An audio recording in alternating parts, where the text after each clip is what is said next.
question? Yeah, I forgot it. I talked too long. No, it's okay. You were president before you left the company, Air Liquide, right? So did you set up anything to kind of help other women, or just things that you saw were inefficiencies while you were trying to work your way up? Did you set up anything to kind of help them? I did, actually. Yeah, I mentioned this time when all these young women started cheering when I got this position. And it became obvious to me that they were hungry for something.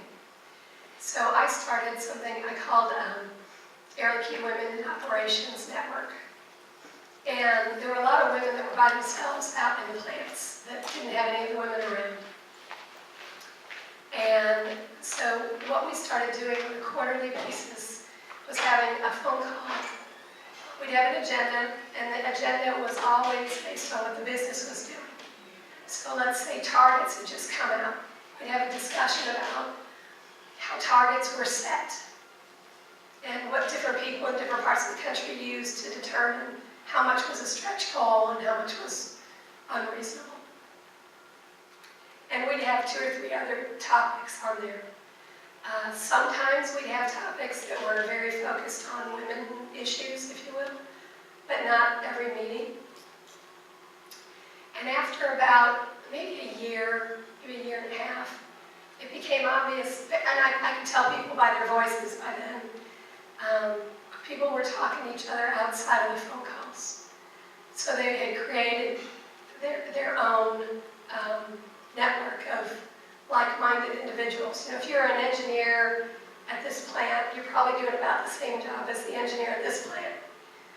So when they knew each other, when they had an issue, they could call and say, hey, you know, our cooling tower chemicals are low and we're about to run out. Have you guys ever had that happen?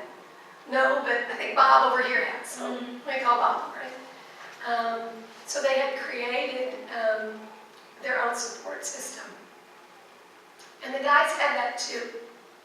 And I think the practical reality is we all like to sort of be around people that are like us, whether that means went to the same school we went to, look like us, grew up in a big family, grew up in a small family, are married or not married, you know, that sort of thing. And so the guys have their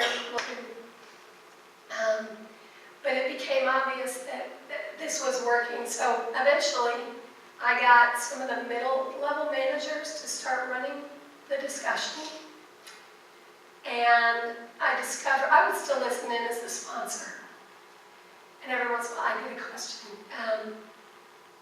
Then I discovered all the senior women were dropping off the phone call.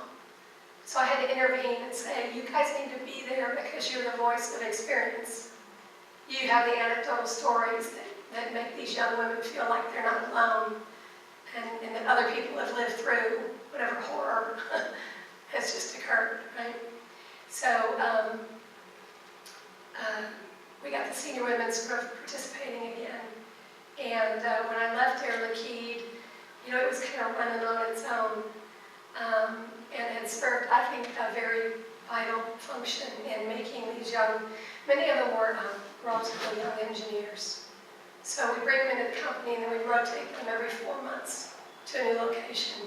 So they didn't have enough time to really build strong relationships. And this gave them that opportunity to have a touch point. And an opportunity to ask, you know, what happens if somebody I work with wants to date me and I don't really want to date them, or, you know, whatever might have been on their mind.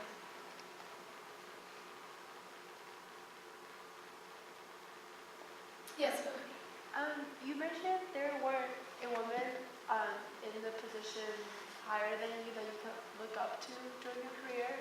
So did you have any mentors that possibly influenced you? And if so, how were that relationship to explain? Yeah, I did not have any women mentors. When I was with Quantum, they started a women's group. This would have been in the mid to late 80s. And that was the time when men said, why do the women get a group? We want a group. Yeah. It was, but as a group, inevitably when we would talk about, because we were being tasked with as a firm, do we need to be doing something different for women? And all of our answers were, here's the things that need to be done differently. But it wasn't for women. It was just, these are the things that need to be done differently. You know, as we were at that point mid-level managers, there were things that weren't right. And so, and we weren't, when we were honest with ourselves, the answers weren't, which in that day and age often were, we need daycare, we need flex time. Those weren't our answers. Because we'd already figured out ways around daycare and flex time, I guess. But we would help them work through other things that actually benefited both men and women. But I would say as I had mentors, they were inevitably men. They were inevitably men I had worked for. And somehow there was a connection or an affinity, and that person, you know, to me a mentor sticks up for you when you're not there and somebody's trying to, you know, minimize your abilities or something. Every one of these men I know, when the door was closed, they were there for me. Most of it was not formalized. I can only look back and say, oh, that guy was really a great mentor to me. I have another funny story. I used to bite my fingernails. And in the mid-90s, when I came to Air Liquide, working 2 levels below a Frenchman, elder Frenchman, he says, you're in sales. People are distracted by your fears. And I'm like, I'm good at sales, and I'm good at what I do. And he says, you need to go get a manicure, and you need to get that taken care of. And I was so mad, but by the end of the weekend, I said, you know what? I'm distracted by my fingernails looking like this. And I went and got fake nails put on, which I have to this day continued, because I bite my nails. And he was right. And in our politically correct society, we've said, you know, nobody can tell other people how to dress, etc. But I'm sure he did me a favor by pointing out the obvious in this case. You know, this is going to keep you from getting in to see plant manager X or getting a deal done. And he didn't want that to keep me from winning. So good for him for telling me. It only took me 3 days to get over the anger and be open to the possibility that he was right and I shouldn't be angry.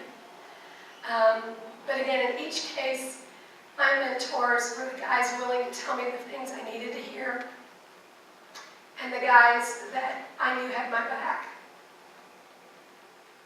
Now, I've been a mentor to a number of folks. Sometimes it was formal. I mean, people have come up with a contract. I'd like you to be my mentor, and here's the room. Okay? And others, it's been more like, you know, I just want to have lunch with you once a year and spend some time talking about my career. So it's been the whole range. And I would suggest to you all, there's probably girls in middle school and high school that you guys can make terrific mentors for. And it doesn't take much sometimes. It just takes you know, going back to your high school and seeing your chemistry teacher and spending 5 minutes talking to the class about how cool it is once you get closer to the real world and how you're really using things you learned in here. And there might only be 1 or 2 people in that room that get something out of it, but you're changing those 2 people's lives. So think about opportunities even you might have to be a mentor.